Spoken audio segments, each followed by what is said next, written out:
네. 오늘 본문은 요나 4장입니다. 요나서를 마치는 요나 4장 1절부터 11절까지 기록된 하나님의 말씀을 낭독하도록 하겠습니다. 요나 4장. 요나가 매우 싫어하고 성내며 여호와께 기도하고 이르되, 여호와여, 내가 고국에 있을 때 이러하겠다고 말씀하지 아니하였나이까? 그러므로 내가 빨리 다시스로 도망하였사오니 주께서는 은혜로우시며 자비로우시며 노하기를 더디하시며 인애가 크시사 뜻을 돌이켜 재앙을 내리지 아니하시는 하나님이신 줄을 내가 알았음이니이다. 여호와여, 원하건대 이제 내 생명을 거두어가소서.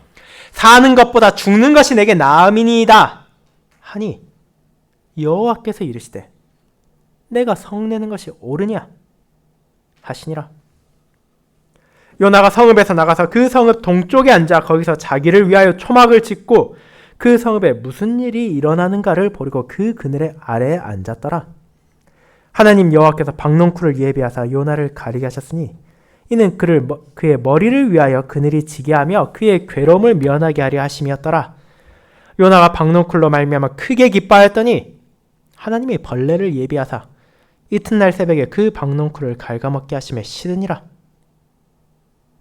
해가 뜰 때 하나님이 뜨거운 동풍을 예비하셨고 해는 요나 머리에 쪼임에 요나가 혼미하여 스스로 죽기를 구하여 이르되, 사는 것보다 죽는 것이 내게 나으니이다 하니라.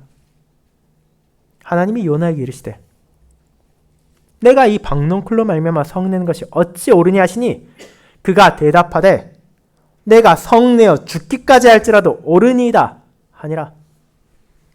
여호와께서 이르시되, 내가 수고도 아니하였고 재배도 아니하였고 하룻밤에 났다가 하룻밤에 말라버린 이 박농쿨을 아꼈거든 하물며 이 큰 성읍 니느웨에는 좌우를 분변하지 못하는 자가 12만 명이요 가축도 많이 있나니 내가 어찌 아끼지 아니하겠느냐 하시니라. 아멘.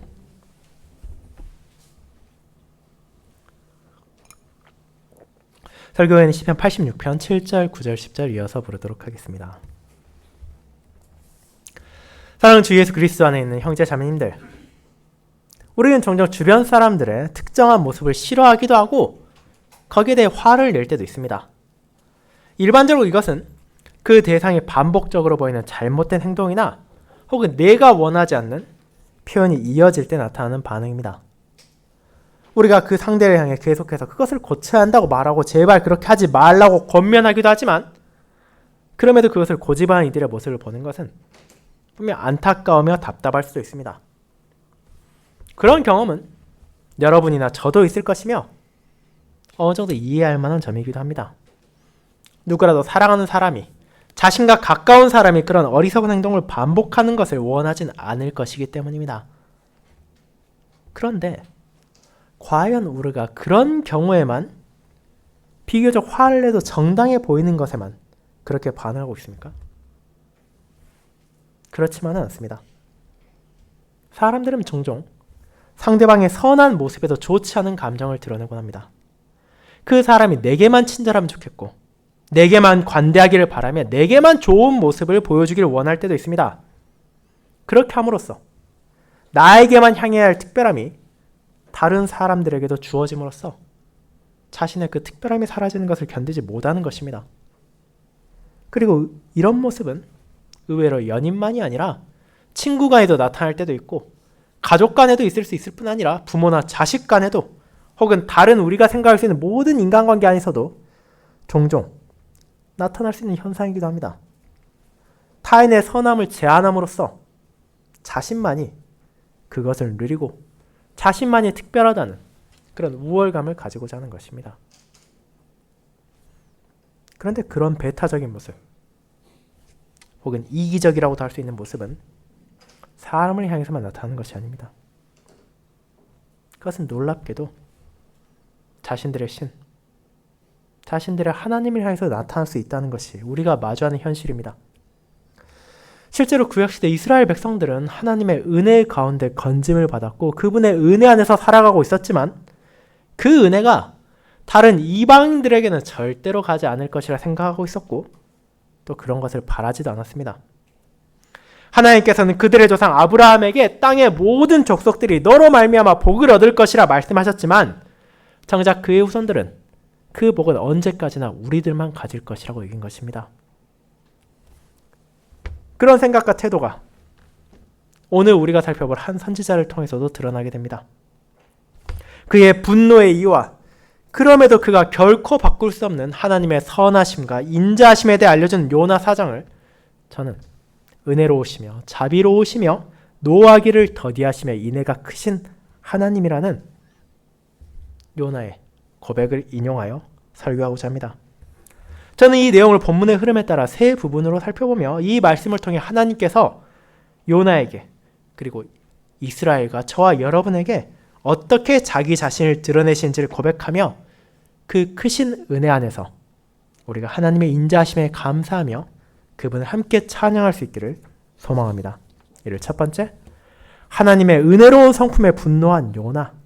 두 번째, 은혜로운 성품으로 요나를 대하신 하나님. 세 번째, 하나님의 은혜에 대해 전하는 요나라는 세 가지 대주로 나누어 보도록 하겠습니다. 먼저 첫 번째, 하나님의 은혜로운 성품에 대해 분노한 요나에 대해 보도록 하겠습니다. 형제자매 여러분, 앞선 요나 3장에서 우리는 하나님께서 어떤 방식으로 그분의 공의와 그분의 사랑을 동시에 드러내신지를 알아보았습니다. 그 안에서 우리는 여전히 완고한 언약 백성들을 대표하는 요나의 모습을 통해 우리 자신의 부족함을 돌아볼 수 있었고, 또 니느웨의 회개를 통해 때로는 이방인들보다 부족할 수 있는 이스라엘의 현실을 자각할 수 있었습니다. 그와 같은 요나 3장은 1장과 유사한 방식으로 시작했습니다. 하나님의 말씀이 요나에게 임했고 그것은 선지자로 하여금 니느웨로 가서 그분의 뜻을 전하라는 것이었습니다.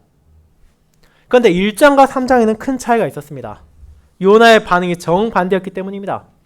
1장에서는 그 뜻을 들은 요나가 자신은 도저히 그것을 할 수 없다 여기고 니느웨로부터 정반대에 있는 다시스로 도망하려 했지만 3장에서는 하나님의 뜻에 순종하여 니느웨로 향하는 먼 길을 떠났습니다. 그리고 동일한 명령에 동일한 사람이 다르게 반응한 이유는 1장과 3장 사이에 있는 2장의 사건, 물고기 뱃속에서 경험한 자신의 무력함과 하나님의 은혜, 그리고 그분의 주권을 잊지 않았기 때문입니다. 그렇게 요나는 니느웨로 갔습니다. 그러나 오늘 4장에서 나오듯이 요나는 겉으로는 하나님의 뜻에 순종하는 것처럼 보였지만 그의 속마음에는 여전히 불안함과 염려가 자리 잡고 있었습니다. 그 불안과 염려는 혹시라도 내가 니느웨로 가서 하나님의 뜻을 전했을 때 그들이 하나님을 받아들이고 회개하여서 하나님의 심판이 임하지 않게 되면 어떻게 할까라는 것이었습니다. 그렇게 그런 일이 일어나지 않도록 사흘을 걸어야 하는 니느웨, 하나님께서 사용하실 큰 성읍에서 그는 고작 하루 동안 다니며 40일이 지나면 니느웨가 무너지리라고 외쳤을 뿐입니다. 긴 시간을 들여 니느웨에 왔지만 정작 그의 사역은 단 하루였고 그의 메시지는 짧은 5단어에 불과했습니다. 그럼에도 그는 이제 나는 하나님의 뜻을 다 순종했다고, 내 일은 다 끝냈다고 생각하고 사역을 마쳤습니다. 하지만 정작 니느웨에서 일어난 일은 요나의 기대와는 정반대의 상황이었습니다. 놀랍게도 그들은 단 하루 동안 전해진 요나의 말을 통해 전해졌던 하나님의 공의 앞에 자신을 낮춘 것입니다. 위로는 왕으로부터 시작하여 아래로는 모든 평범한 백성들까지 자신들의 일상을 멈추고 회개했습니다. 그들이 나아가던 악한 길을 멈추었고 그들의 손으로 행하던 강포에서 떠났으며 오직 하나님의 은혜와 자비를 구했습니다. 그런 니느웨의 회개를 하나님께서 바라보시고 그 뜻을 돌이키셨으며 그 재앙을 내리지 않으셨습니다. 그렇다면 이런 사건을 통해 전해진 메시지는 무엇이었습니까? 이는 당대 이스라엘과 요나, 하나님의 은혜 안에 살면서 정작 그분을 바르게 바라보지 않은 이들을 일깨우는 것이었습니다. 하나님의 공의를 외면하고 그분의 사랑만 있을 것이라 생각하던 언약 백성과 달리 그들이 그토록 무시하던 이방인들은 하나님의 공의 앞에 겸손하게 회개했고 그분의 자비를 경험했습니다. 그리고 이는 요나에게도 이스라엘에게도 저와 여러분에게도 주어진 하나님의 가르침입니다. 그분의 공의를 무시하는 자가 그분의 사랑을 경험할 수 없는 것처럼 하나님께서는 언약 백성들이 이 말씀을 듣게 하심으로 그분이 어떤 분인지를 바르게 알고 그분을 경외하며 그분을 사랑하기를 원하신 것입니다. 이와 같은 은혜로운 뜻을 요나 3장이 담고 있었습니다. 그렇게 우리는 요나 3장까지를 보았습니다. 여기까지만 본다면 어쩌면 모두가 행복한 결말을 맞았다고 생각할 수도 있습니다. 다시스로 항해하는 도중 폭풍을 만나던 선원들은 목숨을 건지고 하나님을 경외하고 그분께 자신을 낮췄습니다. 바다에 던져지기까지 했던 요나는 하나님이 준비하신 물고기 뱃속에서 그 무력함을 고백하고 하나님만이 구원의 유일한 근원임을 고백하며 생명을 건졌습니다. 그리고 이제 니느웨는 악행을 멈췄고 하나님의 은혜로 심판을 피할 수 있었습니다. 이대로 요나가 끝나면 좋지 않겠습니까? 이 중에서 그 누구도 불행한 사람이 없고 슬퍼한 사람이 없는 것처럼 보입니다. 하지만 이어지는 4장은 오늘의 본문은 이 모든 것을 경험하고도 기뻐하지 못한 한 사람이 있었음을 보여줍니다. 그는 바로 요나였습니다. 이를 통해 무심코 지나갈 수 있었던 3장에서의 요나의 행적이 어떤 생각에 기반한 것인지가 밝혀집니다. 그것은 하나님을 향한 신실한 선지자의 자세가 아니라 그분의 뜻에 순종하면서도 여전히 자신의 고집과 분노를 버리지 못한 죄인의 모습이었습니다. 3장이 끝나고 4장이 시작되기까지 어느 정도의 시간이 흘렀을 것으로 추정됩니다. 그것은 아마도 길게 잡으면 40일일 것입니다. 하나님께서 니느웨를 향한 재앙을 돌이키셨지만 요나가 그것을 즉각적으로 알지 못했을 것이기 때문입니다. 그렇게 그는 니느웨 주변에서 시간을 보내며 언제 이 성의 심판이 임할 것인지, 어떻게 이 성이 다 망해버릴 것인지를 기다리고 있었습니다. 그는 자신을 통해 전해진 하나님의 뜻, 40일이 지나면 이 성읍이 무너질 것이라는 심판이 임하기를 바라지만 한편으로는 그가 보았을 니느웨가 보인 예상 외의 반응으로 인해 혹시라도 재앙이 거두어졌을지를 염려했을 것입니다. 그리고 시간의 흐름에 따라 결국 그것은 무엇을 알게 됩니까? 그가 그토록 바라지 않았던 최악의 상황, 니느웨가 심판을 피했다는 것을 알게 되었습니다. 마침내 40일의 시간이 지났음에도 불구하고 어떤 재앙도 그 성읍에 찾아오지 않았기 때문입니다. 그에 대해 요나는 어떤 반응을 보입니까? 우리가 1장의 요나를 생각해 본다면 그가 이것을 좋아하지 않을 것이라 확신할 수 있습니다. 하지만 동시에 우리가 2장의 사건을 생각해 본다면 그가 회심했기에 하나님의 은혜를 고백했기에 그 자신도 멸망받아 마땅한 죄인이지만 하나님의 은혜로 건짐받았기에 그와 동일한 과정을 거친 니느웨에 대해서 기뻐할 수도 있겠다고 생각할 수도 있습니다. 하지만 그는 어떻게 합니까? 1절은 말합니다. 요나가 매우 싫어하고 성내었다고 말입니다. 그를 가득 채운 감정은 감사나 기쁨이 아니라 분노였습니다. 그는 이 상황을 극도로 싫어했고 화를 냈습니다. 하나님께서 대체 어떻게 이렇게 하실 수 있냐고 감정적이 되었습니다. 그것을 그는 어떻게 표현합니까? 2절을 보십시오. 여호와여, 여호와께 기도하여 이르되 여호와여 내가 고국에 있을 때 이러하겠다고 말씀하지 아니하였나이까? 그러므로 내가 빨리 다시스로 도망하였사오니 주께서는 은혜로우시며 자비로우시며 노하기를 더디하시며 이내가 크시사 뜻을 돌이켜 재앙을 내리지 아니하시는 하나님이신 줄을 내가 알았음이니이다. 이 고백을 보면 요나가 하나님이 어떤 분이신지 알고 있었다는 것을 우리는 깨닫게 됩니다. 그분은 은혜로운 분이십니다.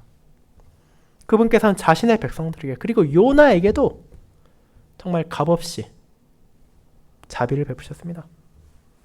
그분은 동시에 자비로우십니다. 자신의 백성들을 아버지와 같은 손길로 돌보시고 그들에게 사랑을 주십니다. 그뿐 아니라 그분께서는 노하기를 더디하심으로 사람들의 죄를 즉각적으로 벌하시고 그들을 모두를 멸하실 수 있음에도 불구하고 그들을 인내하시며 그들이 돌이키도록 부르시는 분이십니다. 그와 같은 하나님께서 인애가 크신 분이십니다. 자신이 주신 말씀을 신실하게 지키시고 그 백성과의 언약을 기억하시고 유지하시는 분이십니다. 자, 이렇게 요나가 고백한 하나님의 성품을 그의 선조들이 경험했고 그의 형제 자매들이 누리고 있으며 그의 후손들 또한 경험하지 않겠습니까? 그렇습니다.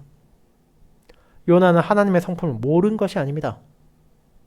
그는 선지자로서 아마도 당대의 누구보다 더 하나님의 어떤 분이신지를 잘 알고 있었습니다. 그러면 무엇이 문제입니까? 문제는 그가 하나님의 어떤 분이신지를 아는 것과 별개로 하나님의 그런 성품이 자신들 외에 다른 이들에게 향하는 것을 기뻐하지 않았다는 것입니다. 그리고 이것은 놀라운 일입니다. 우리는 구약성경에서 종종 하나님께 분노하며 억울함을 호소한 이들을 볼 수 있습니다. 그런데 그들의 대부분은 하나님의 진노하심, 하나님의 공의로우심, 하나님의 심판하심 혹은 죄를 미워하심과 관련된 사안으로 그런 감정을 표출합니다. 그런데 요나는 어떻습니까? 나는 당신이 자비롭고 당신이 인애가 많으신 것에 분노하다고 합니다. 그렇기 때문에 하나님의 어떤 분이신지 알게 내가 이 일을 하지 않으려고 했다고까지 외치기도 합니다. 그리고 이처럼 당황스러운 분노는 다른 누구에게서 쉽게 보기 힘든 하나님의 자비에 분노한다는 이 모습은 3절에서 절정에 달합니다. 여호와여, 원하건대 이제 내 생명을 거두어가소서. 사는 것보다 죽는 것이 내게 나음이니이다. 지금 그가 기도를 드리고 있다는 것을 잊지 마십시오. 선지자 요나는 하나님께 기도를 하면서 지금 나를 죽이라고 말하고 있습니다. 하나님께서 니느웨를 멸망시키지 않으셨으니 차라리 나를 죽이라고 소리치고 있습니다. 나는 도저히 이런 현실을 이방인 주제에 하나님의 은혜를 받은 자들이 존재하는 것을 참을 수 없다고 말하는 것입니다. 그 꼴을 내가 보느니 차라리 내가 죽겠다고 하는 것입니다. 그들에게 임해할 것은 공의로운 심판으로 인한 멸망이지 다른 어떤 것도 합당하지 않다고 주장하는 것입니다. 지금 요나는 무엇을 말하고 있습니까? 그는 자신의 감정과 자신의 뜻을 하나님의 뜻보다 앞세우며 자신의 미움을 하나님의 선하심보다 우선시하고 있습니다. 그는 하나님의 선하심을 알고 있지만 그럼에도 그것이 니느웨 같은 불신자들, 이방인들, 죄인들에게선 주어져서는 안 될 것으로 치부하면서 그것을 베푸신 하나님께 진노하고 있는 것입니다. 하나님께서는 이제 그런 선지자에게 하나의 질문을 던지십니다. 내가 성내는 것이 옳느냐라고 말입니다. 내가 정말로 분노하는 것이 바른 것이냐? 내가 정말로 분노하는 것이 정당한 것이냐? 내가 그럴 권리가 있느냐라고 그에게 반문하시는 것입니다. 그렇게 하나님께서는 요나의 분노에 직접적으로 답하는 대신 그가 자신을 돌아보도록 하셨습니다. 그런데 요나의 이런 모습, 하나님의 선하심에 분노하는 것은 우리에게 너무 낯선 것처럼 느껴질 수도 있습니다. 어떻게 하나님의 종이 이런 말을 할 수 있겠냐고 손가락질하고 비난을 하고 싶을 수도 있습니다.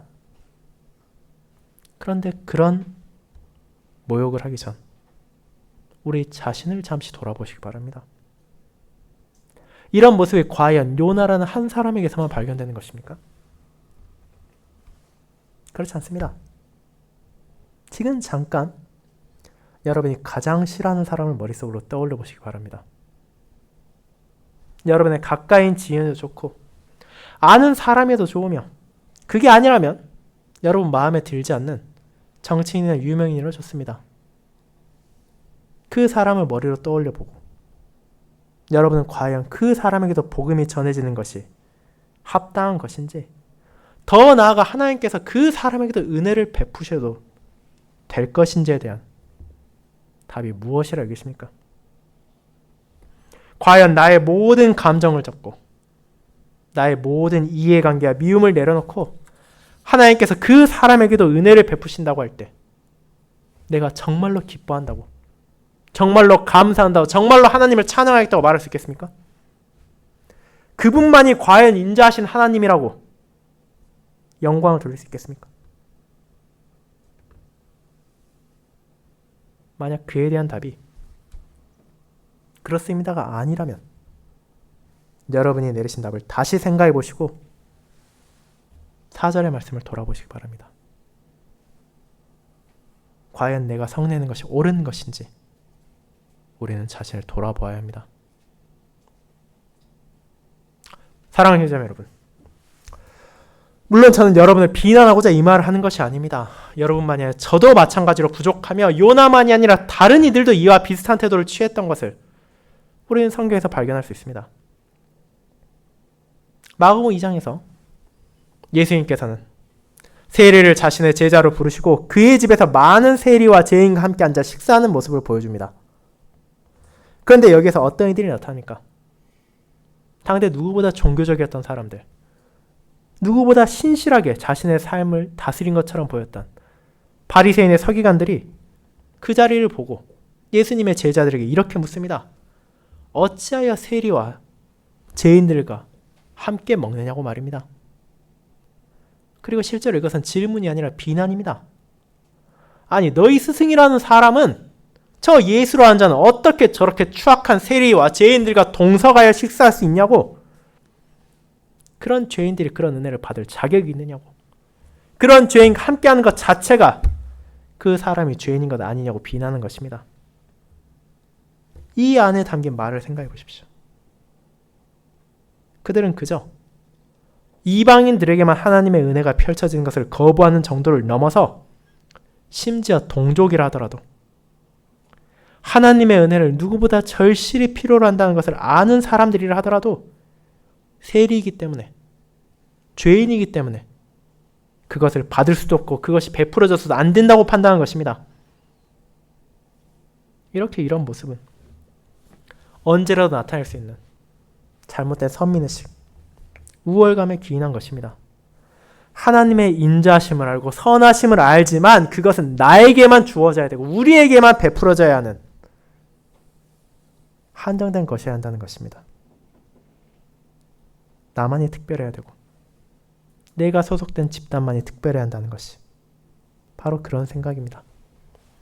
하지만 과연 그것이 옳은 것입니까? 이제 우리는 그 답을 찾아가야 합니다. 그것이 두 번째, 은혜로운 성품으로 요나를 대하신 하나님으로 이어집니다. 성도 여러분, 그런 요나를 하나님께서 어떻게 대하십니까? 그분께서는 당장 요나를 꾸짖으시고 그에게 진노하실 수 있으시며 벌하셔도 아무 문제가 없었을 것입니다. 내가 받았던 은혜를 잊었냐고, 너의 고백이 어디로 갔냐고 질책하셔도 요나는 어떤 할 말도 없었을 것입니다.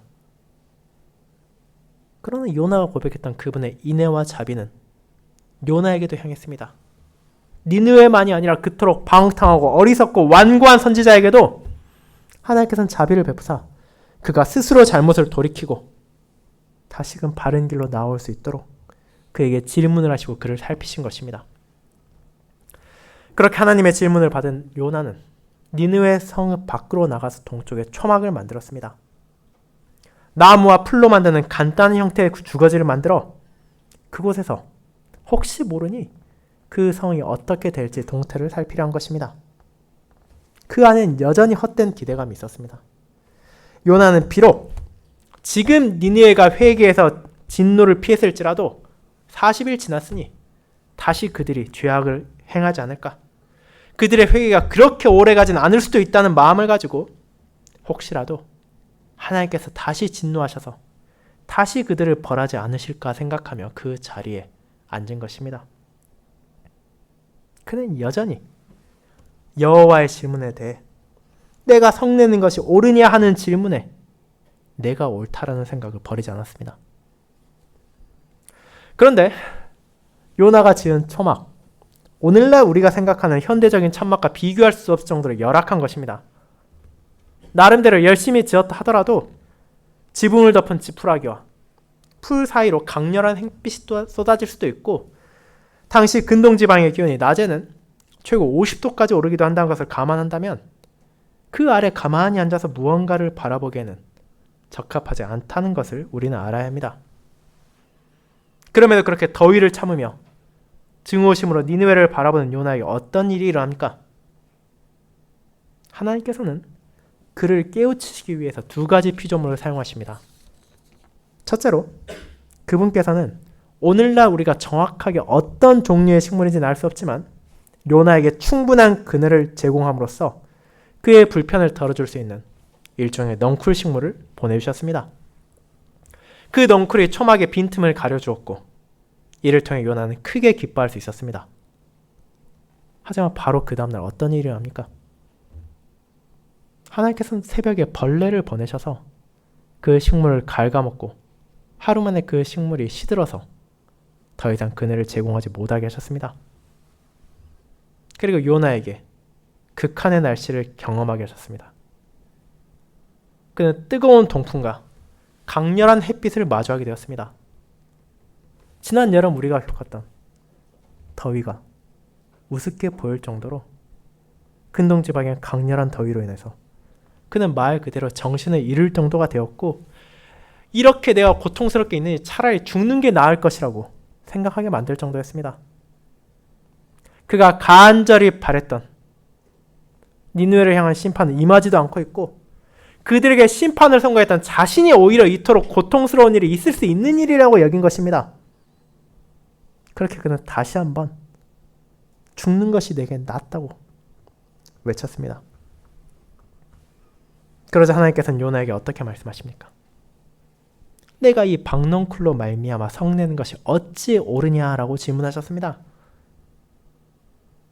이에 대한 요나의 답은 무엇이었습니까? 내가 성내어 죽기까지 할지라도 옳으니이다 라고 하지 않았습니까? 내가 정말로 분노하고 내가 정말로 화를 내서 정말 죽을 지경이 된다 하더라도 내게 그 권리가 있고 내가 그 말하는 것이 합당하다고 그는 하나님께 외친 것입니다. 그렇다면 요나가 감히 하나님께 이렇게 화를 낼 어떤 정당성이나 권리를 정말로 가지고 있습니까? 지금 그의 고통이 대체 어디에서 기인한 것입니까? 니느웨의 회개를 바라보고 선지자가 이스라엘로 얌전히 돌아왔다면 어떤 문제도 없었을 것입니다. 그러나 그의 고통에는 그 자신에게 있었습니다. 그가 직접 니느웨 동쪽에 초막을 짓고 자리를 잡았고 뜨거운 날씨가 옴에도 불구하고 피하지 않았습니다. 그뿐 아니라 그가 박넝쿨을 심은 것도 아니었고 그 박넝쿨에 물을 준 것도 아니고 자라나게 한 것도 아니었습니다. 이는 그저 하나님의 은혜로 하룻밤 사이에 자라났다가 하룻밤 사이에 다시 말라져 버린 것에 불과합니다.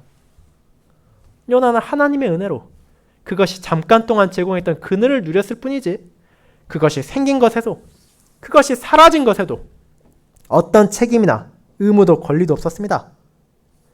그런 식물에 대해 요나가 화내는 것이 합당하지 않다는 것은 저와 여러분을 포함하여 이 말씀을 읽은 모든 사람들이 당연히 공감할 것입니다. 그런데 이 사건조차도 요나를 향한 하나님의 인자하심을 우리는 잊지 말아야 합니다. 그분께서 단순히 요나를 꾸짖기 위해서가 아니라 그런 요나의 어리석음을 깨우치기 위해 이 식물과 벌레를 사용하셨습니다. 요나와 달리 하나님께서는 그 식물을 만드신 분이실 뿐 아니라 큰 성읍 니느웨의 모든 존재를 다스리는 분이기도 하십니다. 그 안에는 좌우를 구별하지 못하는 사람이 12만 명이 있었습니다. 이것이 도대체 몇 명이 니느웨에 있었느냐는 여전히 해석의 여지가 있습니다. 만약 이것이 어린아이를 가리키는 표현이라 생각한다면 최소한 60만 명 이상의 사람이 있었다는 것이고 그것이 당대 쓰이던 흔한 표현대로 무엇이 선인지 무엇이 악인지도 알지 못한다는 표현을 인용한 것이라면 그 성읍은 문자 그대로 12만 명 정도의 사람이 살고 있었다고 볼 수 있습니다. 그러나 어느 경우를 하더라도 한 도시에 12만 명 이상의 사람이 살고 그 안에 수많은 가축이 있다는 것은 당대 기준으로 결코 작은 도시 아니었습니다. 그런데 그런 이들이 죄를 돌이키고 악에서 떠난다면 하나님께서 어찌 기뻐하지 않으실 수 있겠습니까? 요나는 그 사실을 깨닫지 못하고 하나님께서는 오직 이스라엘의 하나님이시니 자신들에게만 은혜를 베푸셔야 한다고 주장했지만 하나님께서는 그분께서 만유의 하나님이심을 세상의 모든 존재를 주관하시며 그들이 회개하여 진리로 나오기를 바라신다는 것을 전해주셨습니다. 그렇게 에스겔 18장에서 그분께서는 자신의 공의를 선포하시지만 동시에 그분의 은혜 안에서 악인들이 돌이켜 회개한다면 그를 살리실 것을, 자신은 악인이 죽는 것을 기뻐하지 않으신다는 것을 알려주는 것입니다. 에스겔 18장 23절에 이렇게 말합니다. 내가 어찌 악인이 죽는 것을 조금인들 기뻐하려 그가 돌이켜 그 길에서 떠나 사는 것을 어찌 기뻐하지 아니하겠느냐라고 말입니다. 그와 같은 하나님의 공의와 자비를 그분께서는 요나에게 은혜롭게 다시 한번 알려주신 것입니다. 사랑하는 성도 여러분, 그리고 이와 같은 하나님의 자비와 인애가 예수님께서 기꺼이 세리와 죄인들과 함께 식사하실 수 있었던 이유이기도 합니다. 그분께서는 죄인들을 부르시고 그들을 건지기 위하여 이 땅을 오셨습니다. 스스로 의롭다 생각하고 자신만이 특별하다 여기는 이들이 아니라 하나님의 은혜를 간절하게 필요로 하는 사람들, 그분 앞에 절실하게 자신을 낮춘 이들을 돌보기 위해 오신 것입니다. 이런 하나님의 은혜를 싫어하고 거부한 이들은 당대에도 있었고 지금도 여전히 있지만 그들 중 누구에게도 그럴 권리가 없습니다. 오직 하나님만이 세상을 향한 참된 자비를 베푸실 수 있고 은혜를 주실 수 있기 때문입니다. 그분께서 이제 한정된 족속, 이스라엘이란 작은 나라를 넘어 자신의 아들을 통해 온 세상에 그들을 아끼는 그분의 손길을 베풀어 주셨습니다. 그렇기에 니느웨만이 아니라 세리와 죄인들만이 아니라 저와 여러분도 그런 은혜 안에서 지금 이 복음을 듣고 있다는 것을, 그분의 은혜에 살아가고 있다는 것을 기억해야 합니다. 요나가 박넝쿨에 대해서, 니느웨에 대해서 어떤 불평할 정당성이 없었던 것처럼 서로 하나님께서 은혜를 베푸시는 대상이 내 마음에 들지 않는다 하더라도 우리는 어떤 불평을 할 정당성도 없으며 오직 그에 대해 감사하며 하나님의 선하심을 찬양해야 할 뿐입니다. 그리고 그것은 하나님의 뜻 안에서 그분께서 정하신 영원한 구속 경륜에 따라 멈추지 않고 진행될 것입니다. 그렇게 니느웨에 베풀어진 하나님의 은혜는 요나와 이스라엘에게 그분의 공의와 자비를 알려줄 뿐 아니라 이후에 찾아올 메시아, 그분의 독생자를 통해 전해질 구속의 은혜가 이제 이방인들에게도, 온 민족과 열방들에게도 나을 것을 가리키는 표징이기도 합니다. 하나님께서는 그런 방식으로 니느웨를 사용하셨고 이를 통해 그분의 한없는 인자와 자비를 언약 백성들이 깨닫기를 원하신 것입니다. 그리고 이것이 세 번째, 하나님의 은혜에 대해 전하는 요나로 이어집니다. 여러분, 그런데 이렇게 요나가 끝나버렸습니다. 그에 대한 요나의 답도 없고 뭔가 정확한 완결도 없는 채 물음표를 남기고 요나가 끝나졌습니다. 하나님께서는 요나에게 니느웨를 어찌 아끼지 아니하시겠느냐는 질문하시고 요나를 마치게 하신 것입니다. 결국 우리는 요나가 이에 대해 어떻게 답했는지도 알지 못하고 그 후에 어떻게 되었는지도 알 수 없는데 이렇게 끝나서는 안 되는 거 아닙니까? 하지만 그 안에 담긴 진리가 있습니다. 요나서는 결코 결론을 주지 않은 것이 아닙니다. 그 결론은 우리가 직접 생각하고 깨닫도록 주는 것입니다. 그리고 이 요나 자신에게도 마찬가지입니다. 그는 하나님으로부터 세 차례 질문을 받았습니다. 첫 번째 질문에는 답을 하지 못했고 두 번째 질문에는 분노하며 반박했습니다. 그렇다면 이 마지막 질문에는 과연 그가 어떤 답을 했을 것이라 생각하십니까? 물론 우리는 그에 대한 직접적인 답을 찾을 수는 없습니다. 하지만 간접적인 방식으로는 그의 답이 무엇이었을지를 생각해 볼 수 있습니다. 그것은 바로 이 선지서를 누가 기록했을지를 떠올려 본다면 찾을 수 있습니다. 전통적으로 이 요나를 기록한 사람은 결국 이 모든 일을 경험한 사람, 자신의 마음을 누구보다 잘 알고 자신이 겪었던 모든 일을 어떤 가감도 없이 남길 수 있는 한 사람으로 지목하고 있습니다. 그 사람은 다름 아닌 요나입니다.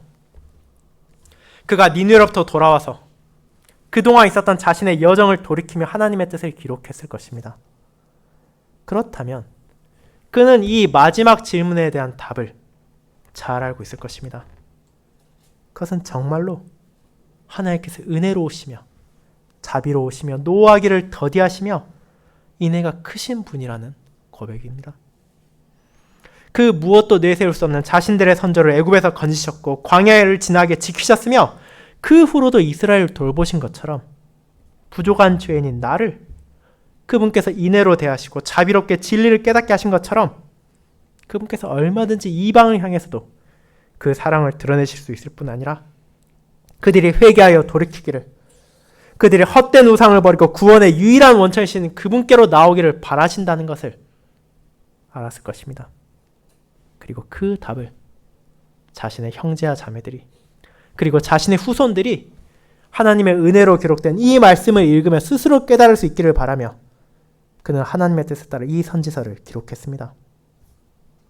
그렇게 우리 역시 그와 같은 은혜 안에서 하나님이 어떤 분이신지를 알게 되고 내게도 주어진 그분의 인자와 자비 안에서 그 사랑을 세상에 증거할 수 있게 되는 것입니다. 사랑하는 여러분, 이렇게 요나를 통해 큰 성읍 니느웨를 사용하신 하나님께서 독생자 예수 그리스도를 통해 온 세상에 이제 그분의 진리를 전해주십니다. 지금 이 자리에 남아있는 저와 여러분도 니느웨와 마찬가지로 하나님의 자비를 받을 어떤 자격도 없는 무력한 죄인이었다는 사실을 잊어서는 안 됩니다. 그러나 하나님께서는 예수 그리스도를 통해 우리의 크신 은혜를 베푸시고 그분의 선하심과 그분의 인자하심을 깨닫게 하셨습니다. 그렇게 이제 우리는 그분의 뜻 안에서 모든 편협함과 이기심과 시기와 질투를 내려놓아야 합니다.